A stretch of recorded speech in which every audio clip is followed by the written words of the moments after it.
जय हिंद। मैं सुनील यादव। आज मध्य प्रदेश राज्य लोक सेवा आयोग के द्वारा एक नई सूचना आई हुई है जिसमें आपको प्रारंभिक परीक्षा 2020 जो कि 25 जुलाई 2021 में होने वाली है उसके बारे में जानकारी दी गई है। आपको एग्ज़ाम की डेट काफ़ी क्रिस्टल क्लियर कर दी गई है कि आप 25 जुलाई को ही आपका एग्ज़ाम होने वाला है, उसमें किसी प्रकार का कोई चेंज नहीं है। पॉइंट नंबर नेक्स्ट आप देखें कि 12 तारीख से उसमें बताया गया है कि आपके एडमिट कार्ड आ जाएंगे और आप उसे डाउनलोड कर सकते हैं। पॉइंट नंबर 3 यहाँ पर यह भी है कि उसमें आपको कोविड के संदर्भ में कुछ गाइडलाइंस दी गई हैं। यदि कोई विद्यार्थी परीक्षा के पूर्व या परीक्षा के दौरान संक्रमित हो जाता है तो उसे इसकी जानकारी कहाँ पर देनी है, किस प्रकार से संपर्क करना है, कौन सा टेस्ट कराना है, ये सारी जानकारी आपको वहाँ पर दी गई हैं। तो उस सूचना को थोड़ी सा आप पढ़ लें। आयोग की जो ऑफिशियल वेबसाइट है उस पर जाकर आप देख लें। आप अपनी स्क्रीन पर भी उस सूचना को देख पा रहे होंगे। आज के टॉपिक का विषय है कि अब क्या किया जाए, क्योंकि अब आपको एग्ज़ाम की डेट क्लियर हो चुकी है कि आपका एग्ज़ाम 25 जुलाई 2021 को ही है। अनेक विद्यार्थी थोड़ी बहुत गफलत में थे, कन्फ्यूज़न में थे कि शायद इस डेट को एग्ज़ाम नहीं होगा, लेकिन आयोग ने इस बात को क्लियर कर दिया कि पहले भी जो उन्होंने डेट बताई थी या पूर्व में स्पष्ट की थी उस डेट को ही वह एग्ज़ाम लेने वाले हैं। सामान्य रही स्थितियाँ या जिस तरह से चल रहा वैसा ही चला तो निश्चित रूप से 25 जुलाई को हो भी सकता है या हो भी जाएगा। सकता है वाला वर्ड तो यूज़ करना ही नहीं चाहिए अब, क्योंकि सूचना आ ही चुकी है। परंतु कोई एक्सट्रीम कंडीशन में हो सकता है कि शायद कोई बदलाव आए।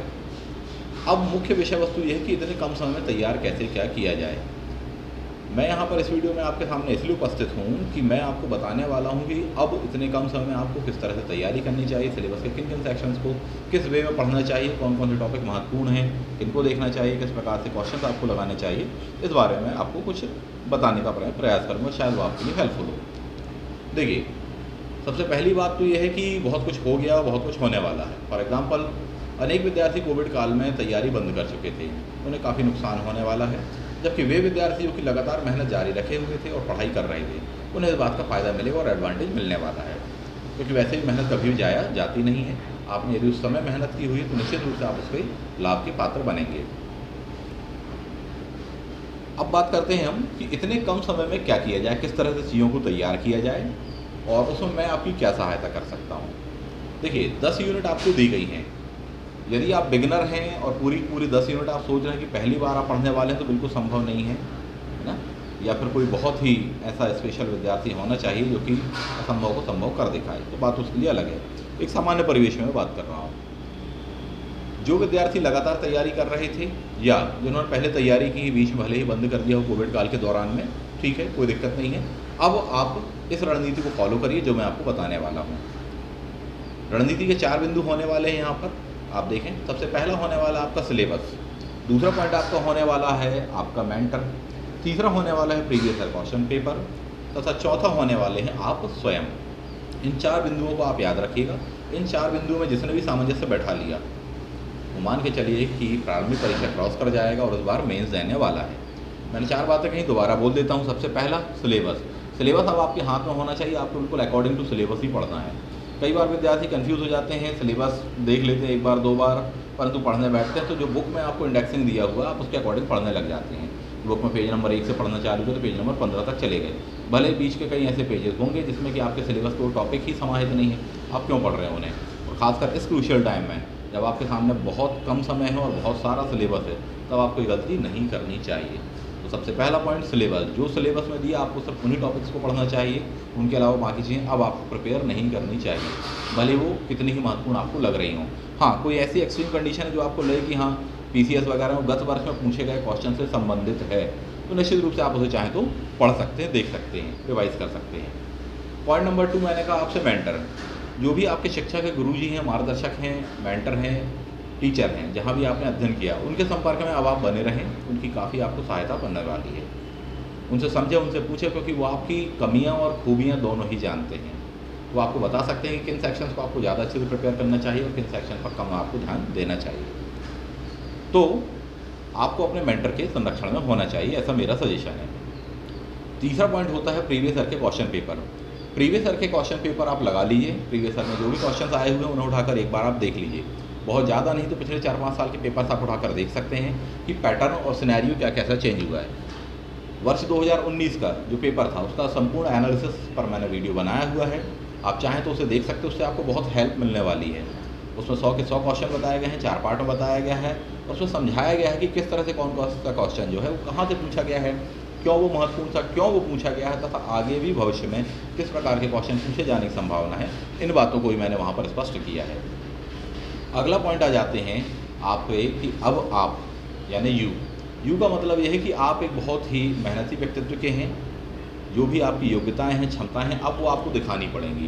खासकर इतना कम समय जो आपके सामने बचा हुआ है, वाकई में एक चैलेंज है और एक बहुत बड़ा पहाड़ अब आपके सामने खड़ा हुआ है जिसे आपको पार करना ही है। तो आपकी मेहनत, आपकी जीवटता, आपकी लगन, आपकी हिम्मत के बिना तो हो ही नहीं पाएगा, संभव ही नहीं है। कोई कितना ही अच्छा शिक्षक मिल जाए, कोई भी मिल जाए, वो आपको नहीं करवा सकता जब तक आप स्वतः उसके लिए प्रिपेयर नहीं है या करना नहीं चाहते हैं। यदि आप उसे वाकई में करना चाहते हैं और आपने ठान लिया है तो आप उसे निश्चित रूप से कर जाएंगे और आप एग्ज़ाम क्वालिफाई करने वाले हैं। तो इन बातों का ध्यान रखें, इन 4 चीज़ों का।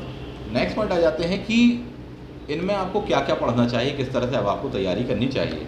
देखिए, कुछ जो विषय हैं उनको तो आप स्किप कर जाइए, मैं ऐसा सजेस्ट करूँगा। या स्किप कर जाइए का मतलब ये है कि मान लीजिए कि जैसे भारतीय इतिहास के बारे में बात हो रही है, भारतीय इतिहास में 50 प्रकार के टॉपिक्स आपको दिए गए हैं। पुनः मैं कहूँगा, मैंने आपसे सिलेबस वाला पहला पॉइंट कहा हुआ है, जो जो टॉपिक आपके सिलेबस में दिए हैं आप सिर्फ बुक में से वही टॉपिक पढ़िए, बाकी टॉपिक मत पढ़िए। फॉर एग्जांपल, आपको दिया हुआ है कि भारत में सामाजिक एवं धार्मिक सुधार आंदोलन 19वीं शताब्दी का, आपको सिर्फ वही पढ़ना चाहिए, बाकी चीज़ें आपको नहीं पढ़नी चाहिए। उसमें से भी बिल्कुल फिक्स चीज़ों को पढ़ लीजिए। फॉर एग्जांपल, जैसे सती प्रथा के बारे में आता है, विधवा विवाह के बारे में आता है, स्वामी विवेकानंद जी के बारे में आता है, राजा राम मोहन राय जी के बारे में आता है, ईश्वर चंद्र विद्यासागर जी संबंधित क्वेश्चन आते हैं, दयानंद सरस्वती जी संबंधित क्वेश्चन आते हैं, उनकी बुक का नाम क्या है, इस तरह से क्वेश्चन का जो पैटर्न रहा है आपको सिर्फ उन्हें ही प्रिपेयर करना चाहिए, बाकी चीज़ें छोड़ देना चाहिए। वरना भारतीय इतिहास की आपने कोई पुस्तक उठा कर की, चाहे NCERT हो, चाहे वो कोई भी पब्लिकेशंस की हो, तो पता चला कि आपने सामाजिक आर्थिक सुधार आंदोलन भी पढ़ा, उसके पश्चात में आप पढ़ने बैठ गए कोई नया टॉपिक जो उसके बाद में दिया है। तो मैं यही कहूँगा कि जो आपके सिलेबस में दिया आप सिर्फ उसको ही तैयार करिए, बाकी चीज़ों को स्किप कर जाइए, ऐसा मेरा सजेशन है। यदि इस बार का नया सिलेबस आप देखें, मध्य प्रदेश के सेक्शंस को इसमें काफ़ी बढ़ाया गया है। इसका मतलब यह है कि मध्य प्रदेश आपको काफ़ी अच्छे से काफ़ी डिटेल में प्रिपेयर करना पड़ेगा। मध्य प्रदेश की जो भी बुकलेट आपने ली हुई है या हमारे नोट्स हैं, जिसके भी नोट्स हैं, आप कोई से उठा लीजिए, उनको विधिवत पढ़ लीजिए, ऐसा मेरा सजेशन है। खासकर उसको भी पढ़ने के दौरान में आपको इस बात को ध्यान रखना चाहिए कि किन किन टॉपिकों से गत वर्ष में ज़्यादातर क्वेश्चन पूछे गए हैं। फॉर एग्जांपल, मध्य प्रदेश के जो स्वतंत्रता आंदोलन, उस पर काफ़ी अच्छे क्वेश्चन पूछे गए हैं, पिछली बार की अपेक्षा काफ़ी डिटेल क्वेश्चन पूछे गए हैं गत वर्षों में। यदि हम देखें, चाहे हीरापुर के राजा हृदय शाह के बारे में हो आपसे, चाहे बौद्धन दबुआ जी के बारे में, तो काफ़ी अच्छे क्वेश्चन पूछे गए हैं। ट्रेडिशनल क्वेश्चनों की संख्या होती थी वो काफ़ी कम रही वर्ष 2019 के पेपर में। इनको आप थोड़ी सा अच्छे से प्रिपेयर कर लें। नोट्स आप चाहें तो हमारे लिए, उसमें काफ़ी डिटेल में इन सब के बारे में दिया हुआ है और लगभग उसमें से ही क्वेश्चन आया था पिछली बार भी, वो सभी विद्यार्थियों से बन गया था जिन्होंने उसे पढ़ा हुआ था। नेक्स्ट पॉइंट आ जाते हैं कि मध्य प्रदेश को आपको अच्छे से पढ़ना है, उसके एक एक टॉपिक को आप पढ़ लीजिए। जो सिलेबस में दिया है आप उसे भी पढ़ लीजिए, जो आपके सिलेबस में नहीं दिया है, यदि उसमें गत वर्ष में क्वेश्चन आए तो आप उसे भी पढ़ लीजिए। रीज़न, सिलेबस भले ही चेंज हो गया हो, सिलेबस में सारी बातें क्लियर नहीं हो पाती हैं। सिलेबस में जो बताया गया होता है उसमें 70 to 80% क्वेश्चन पेपर आता है, लेकिन 20% सेक्शन हिडन होता है या अंडरस्टूड होता है कि हाँ ये तो पूछा ही जाएगा, भले ही सिलेबस में ऑन द पेपर लिखा हो अथवा नहीं लिखा हो। तो उन सेक्शन को आपको तैयार करना पड़ेगा। मोटे तौर पर मैं ये कहना चाहूँगा कि मध्य प्रदेश संबंधित जो भी सेक्शन उनको प्रिपेयर करिए। लिस्टें जितनी उनको बहुत अच्छे से देख लीजिए। मध्य प्रदेश के मेले संबंधित आता है, मध्य प्रदेश की संस्कृति संबंधित काफ़ी क्वेश्चन आते हैं, इनको देख लीजिए। मध्य प्रदेश के अधिकारियों के बारे में, प्रशासनिक संरचना के बारे में, संस्थाओं के बारे में, इनकी जितनी भी लिस्ट दी गई हैं आप उन्हें फटाफट तैयार कर लीजिए।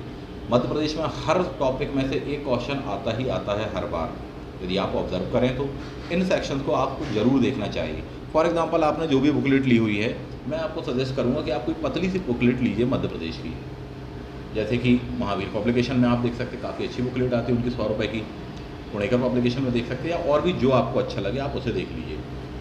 बताने का आशय है कि उसमें जो टॉपिक दिए होते हैं वो टॉपिक, एक टॉपिक मान लीजिए मध्य प्रदेश का मानसून दिया है या जलवायु दी हुई है, ठीक है, तो वो आपको 1 से 1.5 पेज में, 2 पेज में दिया होगा। आप उतना ही तैयार करिए।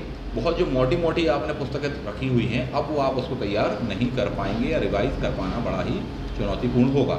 यदि आपको लगता है कि आपने जो पूर्व में किताब पढ़ी हुई है आप उसे रिवाइज आसानी से कर सकते हैं, तो निश्चित रूप से फिर आपको पूर्व की किताब को ही रिवाइज करना चाहिए। भले अब वो मोटी किताब हो, ज़्यादा पेजेस हो, कम पेजेस से कोई लेना देना नहीं है। और यदि आप मान के चलिए कि ऐसा कुछ भी नहीं है, तो जो मैं आपसे कह रहा हूँ कि मध्य प्रदेश की जो बुकलेट है आप उसको सबसे पहले तैयार करिए। 150 पेज के आसपास में आपको पूरे के पूरे टॉपिक वहाँ मिल जाएंगे। बहुत अच्छे से आप उनको देख लीजिए, लिस्टिंग वगैरह को देख लीजिए, मैंने आपको जो बताया।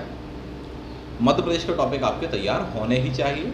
कुछ क्वेश्चन ऐसे होंगे जो कि बहुत ही एक्सट्रीम रहे होंगे या लीक से हट के रहे होंगे, वो थोड़ी बहुत बना पाना कठिनाई होगी आपको, उसमें कोई दिक्कत नहीं है। कट ऑफ वैसे भी 100 में से 100 नहीं जाता है, 100 में से 75 जाता है, कभी को 80 जाता है। आपसे इतने क्वेश्चन बन ही जाएंगे कि आप 80 तक पहुंच जाएं।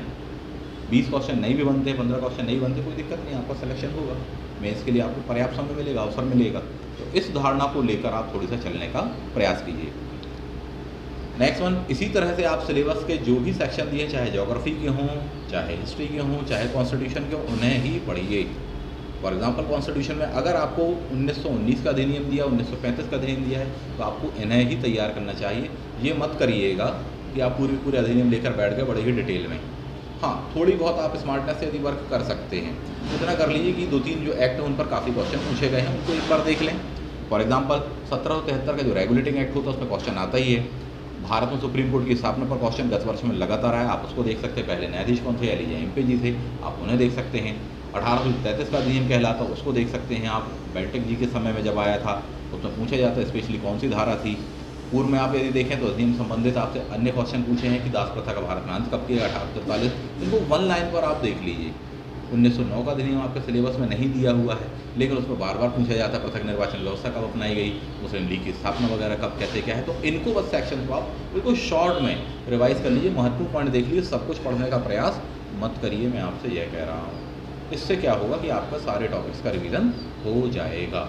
और 1919 का अधिनियम और 1935 का जो सिलेबस में दिया उसको बड़े ही डिटेल में तैयार कर लीजिए। भले आप उसे एम लक्ष्मीकांत में से पढ़ें या जो भी टेक्स्ट बुक आपको पसंद आती है, डी बसु जी की है, जो भी है आप उसमें से पढ़िए, पर उसको पूरा डिटेल में काफ़ी अच्छे से पढ़ने का प्रयास कीजिए, ऐसा मेरा सजेशन है। करंट अफेयर्स अब आपको साथ में लेकर चलने ही पड़ेंगे क्योंकि उसमें आपको दिया हुआ है। अब करंट अफेयर्स को भी जब आप पढ़ें तो उसमें इस बात को ध्यान रखिएगा कि आपको दिया हुआ है कि महत्वपूर्ण व्यक्तित्व एवं स्थान, सबसे पहला पॉइंट ये दिया हुआ है। तो आप महत्वपूर्ण व्यक्तित्व और स्थान को ही सबसे पहले तैयार करिए। करंट अफेयर्स की कोई भी बुक आप देखेंगे तो उसको जो सेक्शंस वाइज बांटा गया हो, सबसे पहले नेशनल होता है, फिर इंटरनेशनल होता है, फिर इकोनॉमिक होता है, इस तरह करके उसकी यूनिट होती हैं। सबसे आखिरी में एक टॉपिक होता है विविध वाला। यदि आप देखें उस विविध वाले में आपको ये वाला टॉपिक मिल जाएगा। आप सीधे विविध वाले टॉपिक पर जाएँ और वहाँ पर जाकर आप महत्वपूर्ण प्लेसेस वगैरह हैं जो आपको दिए हुए व्यक्तित्व उनको देख लीजिए, यानी चर्चा में जो रहे हैं व्यक्तित्व उनके बारे में उनको पढ़ लीजिए। स्थान आ गया तो इसका आपको बहुत ज़बरदस्त लाभ मिलने वाला है, इस बात को आप समझिए। स्थानों को सबसे पहले तैयार कर लिया। व्यक्तित्व का मतलब ये है यहाँ पर कि कोई व्यक्ति चर्चा में रहा होगा उसको, या फिर मध्य प्रदेश PCS में गत वर्षों में जो प्रवृत्ति रही है वह यह है कि आपसे पूछा गया है कि फिक्की के चेयरमैन कौन है, CII के चेयरमैन कौन है, विधि आयोग के अध्यक्ष कौन बने हैं साहब, 15वें वित्त आयोग के अध्यक्ष कौन बने, इन सभी को लेकर काफ़ी क्वेश्चन पूछे गए हैं। तो इसका मतलब यह है कि जो भी प्रमुख संस्थाएं होती हैं उनके अध्यक्षों को पूछा गया है, तो आपको सबसे पहले उनसे संबंधित व्यक्तियों को तैयार करना चाहिए। चाहे UN के वर्तमान चेयरमैन कौन है, यूनेस्को के चेयरमैन कौन है, यूनिसेफ के कौन है, IEA के कौन है, ADB के कौन है, वर्ल्ड बैंक के कौन है, इनको थोड़ी सा आप तैयार कर लीजिए। बहुत ही शॉर्ट में आपको ये लिस्ट मिल जाएगी, इनमें गलती मत करिए। बताने का आशय ये था कि करंट अफेयर्स की जो बुकलेट आप परचेज़ कर रहे हैं उसको यहाँ वाले सेक्शन से पढ़ना चालू करिए। इसको पढ़ लेने के पश्चात में जब आपके पास में समय बच जाए फिर हाँ आप बाकी चीज़ों को भी तैयार कीजिए। नेक्स्ट आपको फॉर एग्जांपल करंट अफेयर्स में दिया महत्वपूर्ण घटनाएं, तो आपको ज़्यादा वेटेज होना चाहिए। नेशनल लेवल की घटनाओं का 80% वेटेज आपका होना चाहिए। उसमें साथ ही साथ आपको ये भी ध्यान रखना चाहिए कि मध्य प्रदेश से संबंधित यदि कोई घटना तो उसको मार करके आपको पढ़ना पड़ेगा। इवन उसमें आपको ये भी पढ़ना पड़ेगा कि आज से 1 साल का 2 साल का करंट नहीं बल्कि 5-5 साल पुराना करंट पूछा गया है। फॉर एग्जांपल आपसे पूछा गया था बौद्ध समिट के बारे में, कौन आया था मुख्य अतिथि रूप में, 2015 में हुआ था वह समिट, 2020 में आपसे क्वेश्चन पेपर में पूछा गया है, 19 में पूछा गया। तो इन बातों को आप थोड़ी सा ध्यान रखें, यानी कि मध्य प्रदेश से संबंधित कोई अति महत्वपूर्ण घटनाएं होने वाली हैं तो उनके लिए आपको 2 साल 3 साल 4 साल पुरानी घटनाओं को, 5 साल पुरानी घटनाओं को भी याद रखना चाहिए। हो सकता है आपसे उठाकर पूछ दे कि मध्य प्रदेश में कौन से नंबर का विश्व हिंदी सम्मेलन हुआ था। अब ये घटना भले ही 5 साल 6 साल पुरानी है, लेकिन हो सकता है कि पूछा जाए ये क्वेश्चन, क्योंकि ऐसी प्रवृत्ति देखने को आपको मिली है। तो ये स्वरूप है, यानी कि इंटरनेशनल लेवल की जो घटनाएं हैं वो आपके लिए 1 साल की महत्वपूर्ण है, नेशनल लेवल की जो घटनाएं हैं भारत में वो आपके लिए 2 साल की महत्वपूर्ण है, जबकि मध्य प्रदेश से संबंधित घटनाएं हैं यानी आपको 5 साल का करंट अफेयर प्रिपेयर रखना पड़ेगा, ऐसा देखने में लगता है। हालांकि उसमें भी बहुत ही मोटी मोटी चीज़ों को पढ़ना है, कैसे क्या पढ़ना है अभी मैं उस पर बात नहीं कर रहा हूँ, उस पर बात मैं अगले वीडियो पर करूँगा, मैं आपको बताऊँगा किस तरीके से उनको तैयार करना है। तो सिलेबस में जो सेक्शंस जैसे दिए हुए हैं आप उन्हें ही तैयार कीजिए।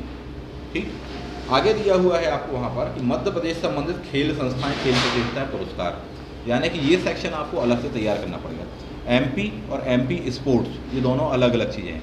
एमपी के स्पोर्ट्स संबंधित लगभग 15 से 20 क्वेश्चन गत वर्ष में पूछे गए थे, उसके भी पहले आप देखेंगे तो और भी इसमें क्वेश्चनों की संख्या रही है। 2017-18 समथिंग के पेपर में तो अकेले क्रिकेट में से 10 क्वेश्चन पूछ लिए थे मध्य प्रदेश और भारत का, आप देखें स्पोर्ट्स में। तो बताने का आशय ये है कि अब आपको इसको अलग से तैयार करना पड़ेगा। खेल संस्थाओं वाला टॉपिक तो बहुत अच्छे तैयार करें, उसका बेसिक भी तैयार करना पड़ेगा आपको, साथ ही साथ उसमें करंट अफेयर्स में जो चर्चा हो उनको तैयार करना पड़ेगा। मध्य प्रदेश की संस्थाओं को, मध्य प्रदेश की प्रतियोगिताओं को, पुरस्कारों को आपको प्रिपेयर करना पड़ेगा। पिछली बार क्वेश्चन पूछा गया तो सोनू गोलकर जी किस चीज़ से संबंधित हैं, प्रतियोगिताओं में पूछा गया था, अवार्ड्स में पूछा गया था, स्पोर्ट्स वाले में कौन कौन से अवार्ड्स कब दिए जाते हैं, इनमें से किसको क्या मिला हुआ अवार्ड, उसको तैयार रखना पड़ेगा करंट के साथ में। मध्य प्रदेश के अनेक प्रतिभावान खिलाड़ियों ने वैश्विक स्तर पर अपनी पहचान को, तथा भारत के नाम को रोशन किया है, आपको उन्हें ध्यान रखना चाहिए। चाहे शूटिंग में देखें जबलपुर की बालिका हों, चाहे नेशनल लेवल पर आप देखें, इंटरनेशनल लेवल पर, ऐसे अनेक खिलाड़ी आपको मिलेंगे, अब आपको तैयार करने पड़ेंगे। शॉर्ट में मैं आपको और भी ये बताना चाहूँगा कि जिन्हें भी एकलव्य पुरस्कार या विश्वामित्र पुरस्कार इत्यादि वगैरह दिया है, यदि मध्य प्रदेश संबंधित हैं, उनको बड़े ही अच्छे से तैयार कीजिए। तो ये आपका सिनेरियो रहेगा। नेशनल लेवल पर अगर स्पोर्ट्स की घटनाओं के बारे में देखें तो करंट को थोड़ी सा कम आप कर सकते हैं, जबकि बेसिक वाला जो सेक्शन है स्पोर्ट्स का उनको बढ़ाइए, उनको तैयार कीजिए। तो इस प्रकार से आपके लिए काफ़ी हेल्पफुल होने वाला है। यूनिट नंबर 10, इसके बारे में आपको मैंने अलग से पूरी वीडियो की सीरीज़ दी हुई है। आपको लगभग सभी जो महत्वपूर्ण आयोग हैं वहाँ पर मैंने दिए हुए एक लाइन से आपको सीक्वेंस में मिल जाएंगे। 15 से 20 मिनट का आपको एक वीडियो मिलेगा, उसमें इतनी डिटेल आपको मिलेगी, इतनी इन्फॉर्मेशन मिलेगी कि यदि आप उस वीडियो को 2 से 3 बार देख लेते हैं और थोड़ी बहुत भी अपने तरफ से अध्ययन कर लेते हैं, नोट डाउन कर लेते हैं, तो निश्चित रूप से यूनिट नंबर 10 को लेकर आप काफ़ी फ्री हो सकते हैं। तो इस चीज़ के लिए मेरा आपसे यही कहना है कि आपने यदि वह नहीं देखा तो उसे जरूर जाकर देखिए। अब इसके बाद में मुद्दा ये आता है कि इन चीज़ों को लेकर या सिलेबस के इन सेक्शंस को लेकर मैं आपकी किस प्रकार से सहायता कर सकता हूँ। मेरी योजना ये है कि अब आपको मैं अनेक जो महत्वपूर्ण विषय मुझे लगते हैं उस पर, टॉपिक पर या उन विषयों पर मैं आपको कुछ कंटेंट बनाकर देने वाला हूँ। कोशिश में करूँगा, ईश्वर ने चाहा तो समय पर वो आपको मिल भी जाएगा, मैं बना पाऊँगा वीडियो। उन वीडियोस को आप ज़रूर देख लें। उसमें वीडियो में ना केवल आपको संबंधित टॉपिक से जो भी रिलेवेंट चीज़ें हैं महत्वपूर्ण वो मिलेंगी, बल्कि उसमें गत वर्षों के आए हुए क्वेश्चन तथा आने वाले जो भविष्य में संभावित क्वेश्चन हैं उनके बारे में भी मैं आपको जानकारी दूंगा। ये बहुत ही हेल्पफुल होगा। इसके पूर्व में भी जो भी विद्यार्थी रहे हैं हमारे पास में, जिन्होंने भी एडमिशन लिया था, पढ़ा है, जिनको भी, उन्हें जो भी बताया गया है, तो गत वर्ष के एग्ज़ाम में जैसे जैसे उनको चीज़ें बताई तो फिर बहुत क्वेश्चन एग्जामिनेशन हॉल में एज इट इज़ आए थे। इवन इतने टफ क्वेश्चन भी थे जो कि अनेक विद्यार्थियों से नहीं बने, परंतु उनको बन गए थे यदि उन्होंने गौर से मुझे सुना था। तो इन विषयों पर मैं आपको वीडियो बनाकर देने का प्रयास करने वाला हूँ, और जिस वे में उस चीज़ को मैं बताऊँगा आप उस वे में उसे पढ़ें, उस तरह से उसे तैयार रखें, निश्चित रूप से वह आपके लिए काफ़ी हेल्पफुल होगा। इनमें से भी जो अति महत्वपूर्ण टॉपिक हैं जिनके बारे में डिटेल आपको नहीं मिल पाती सामान्यतः, फॉर एग्जांपल कहा जाए मध्य प्रदेश में स्वतंत्रता आंदोलन के बारे में कई बार आपको डिटेल उतनी नहीं मिल पाती जो कि सफिशिएंट हो नए सिनेरियो के अकॉर्डिंग। मध्य प्रदेश की कलाएँ एवं स्थापत्य हो गया, जनजाति व्यक्तित्व हो गया, तो इन पर मैं वीडियो आपको ज़रूर दूंगा। साथ ही साथ इससे रिलेवेंट जो भी PDF है वह आपको मिल जाने वाली है, तो उसमें आपको काफ़ी डिटेल मिल जाएगी। उसका प्रिंट आउट निकलवा लीजिएगा, उसमें इतना अच्छा आपको कंटेंट मिलेगा कि बाकी जगह आपको 10 किताबों में से ढूंढना पड़ेगा, वो आपको एक जगह मिल जाएगा। नेक्स्ट आ जाते हैं, और भी कई ऐसे टॉपिक्स हैं जो कि मध्य प्रदेश से रिलेवेंट हैं, उन पर भी मैं आपको डिटेल में या शॉर्ट में वीडियो बनाकर देने का प्रयास करूंगा। तो लगातार हमारे साथ बने रहिए, इससे आपको काफ़ी लाभ होने वाला है। हाँ, इसके बाद में भी यदि कोई विद्यार्थी ऐसा है क्लास ज्वाइन कर सकते हैं अभी भी, तो वो आपके लिए बेस्ट होगा। रीज़न ये है, अब मैराथन क्लासेस होने वाली हैं यहाँ पर। मैराथन क्लासेस का मतलब है कि लंबी क्लासेस होती हैं, तो उन लंबी क्लासेस में आपको एक ही दिन में कई टॉपिक पढ़ाए जाते हैं, काफ़ी अच्छे से, बहुत ही वेल मैनर में, टेक्निकल वे में, इस तरह से कि हाँ आपको याद ही करा दिया जाता है, रटवा ही दिया जाता है कि आप क्लास में यदि बैठे हैं तो आपको वो रट ही जाएंगे। तो वह चीज़ आपको मिल जाएगी। तो उससे ये है कि हाँ, इतने कम समय में एक बंधे हुई जगह पर आप रहेंगे, उससे पूरा सिलेबस का सेक्शन से आप गो थ्रू हो जाने वाले हैं। किस तरीके से क्या मैं याद करवा देता हूँ, टेक्निक्स वगैरह क्या है, तो कुछ वीडियोज़ में आप देखेंगे तो आपको मिल जाएगा। फॉर एग्जाम्पल मध्य प्रदेश वित्त आयोग का जो वीडियो है, या भारत के जितने भी वित्त आयोग हैं उनके वीडियोज़ को आप देख सकते हैं। उनमें आपको अनेक ऐसी टेक्निक्स मैंने बताई हुई हैं कि किस तरीके से याद रखना है। खासकर बीपीएससी और आईएएस में जो आए हुए क्वेश्चन हैं उनको लेकर, चाहे डेट्स को लेकर, जैसे कहा जाए कि मध्य प्रदेश राज्य वित्त आयोग का गठन कब हुआ था, मध्य प्रदेश में राज्य महिला आयोग का गठन कब हुआ था, इस तरह से करके डेट्स काफ़ी आ जाती हैं।